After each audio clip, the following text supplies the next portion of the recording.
श्री शिवाय नमस्तुभ्यम।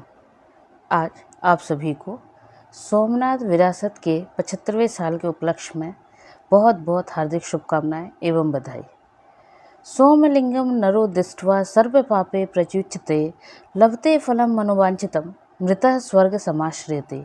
अर्थात जो मनुष्य सोमनाथ ज्योतिर्लिंग के दर्शन करता है वह अपने सभी पापों से मुक्त हो जाता है, उसे अपनी मनोकामनाओं का फल प्राप्त होता है और मृत्यु के पश्चात वह स्वर्ग लोक को प्राप्त करता है।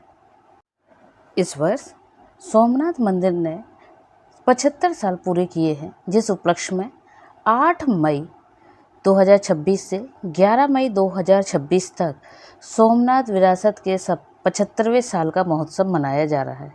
इस उपलक्ष्य में आज सोमवार के शुभ अवसर पर आप सुनिए सोमनाथ मंदिर के बारे में। सोमनाथ मंदिर भूमंडल के दक्षिण एशिया स्थित भारतवर्ष के पश्चिमी छोर पर गुजरात नामक प्रदेश स्थित अत्यंत प्राचीन व ऐतिहासिक शिव मंदिर का नाम है। यह भारतीय इतिहास तथा हिंदुओं के चुनिंदा और महत्वपूर्ण मंदिरों में से एक है। इसे आज भी भारत के 12 ज्योतिर्लिंगों में सर्वप्रथम ज्योतिर्लिंग के रूप में माना जाता है। गुजरात के सौराष्ट्र क्षेत्र के वेरावल बंदरगाह में स्थित इस मंदिर के बारे में कहा जाता है कि इसका निर्माण स्वयं चंद्रदेव ने किया था, जिसका उल्लेख ऋग्वेद में स्पष्ट है। यह मंदिर हिंदू धर्म के उत्थान पतन के इतिहास का प्रतीक रहा है। अत्यंत वैभवशाली होने के कारण इतिहास में कई बार यह मंदिर तोड़ा तथा पुनर्निर्मित किया गया। वर्तमान भवन में पुनर्निर्माण का आरंभ भारत की स्वतंत्रता के पश्चात लौह पुरुष सरदार वल्लभ भाई पटेल ने करवाया और 1 दिसंबर 1955 को भारत के राष्ट्रपति राजेंद्र प्रसाद ने इसे राष्ट्र को समर्पित किया। सोमनाथ मंदिर विश्व प्रसिद्ध धार्मिक व पर्यटन स्थल है। सर्वप्रथम एक मंदिर ईसा के पूर्व में अस्तित्व में था, जिस जगह पर द्वितीय बार मंदिर एक पुनर्निर्माण 7वीं सदी में वल्लभी के मैत्रक राजाओं ने किया। 8वीं सदी में सिंध के अरबी गवर्नर जुनायद ने इसे नष्ट करने के लिए अपनी सेना भेजी। गुर्जर प्रतिहार राजा नागभट्ट ने 815 ईस्वी में इसका तीसरी बार पुनर्निर्माण किया। इस मंदिर की महिमा और कीर्ति दूर दूर तक फैली थी। अरब यात्री अल बरूनी ने अपने यात्रा वृत्तांत में इसका विवरण लिखा, जिससे प्रभावित हो महमूद गजनवी ने सन 1025 में कुछ 5000 साथियों के साथ सोमनाथ मंदिर पर हमला किया, उसकी संपत्ति लूटी और उसे नष्ट कर लिया। 50,000 लोग मंदिर के अंदर हाथ जोड़कर पूजा अर्चना कर रहे थे, प्रायः सभी कत्ल कर दिए गए। इसके बाद गुजरात के राजा भीम और मालवा के राजा भोज ने इसका पुनर्निर्माण कराया। सन 1297 में जब दिल्ली सल्तनत ने गुजरात पर कब्जा किया तो इसे 5वीं बार गिराया गया।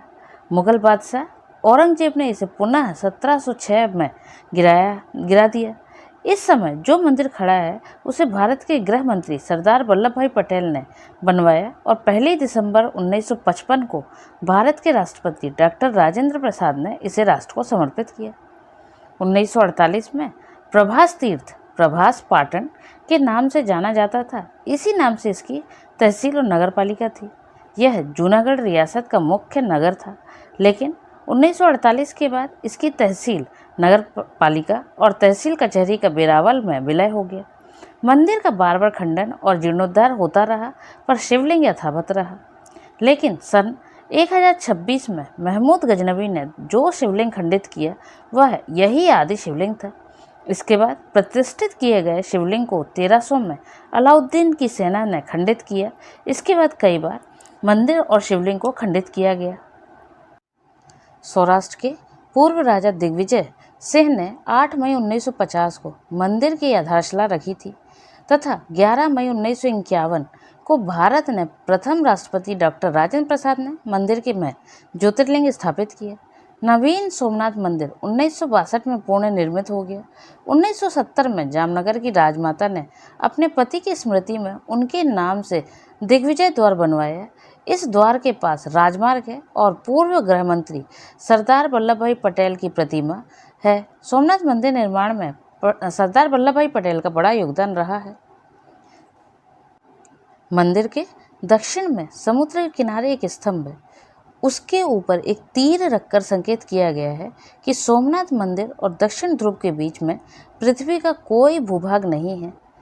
मंदिर के पृष्ठभाग में स्थित प्राचीन मंदिर के विषय में मान्यता है कि यह पार्वती जी का मंदिर है। इस स्तंभ को बाण स्तंभ कहते हैं। सोमनाथ में हिरण, कपिला और सरस्वती नदियों का संगम है, जिसे त्रिवेणी संगम कहा जाता है। ये तीनों पवित्र नदियाँ यहीं मिलकर अरब सागर में विलीन हो जाती हैं, जो सोमनाथ मंदिर के पास एक प्रमुख तीर्थ स्थल है।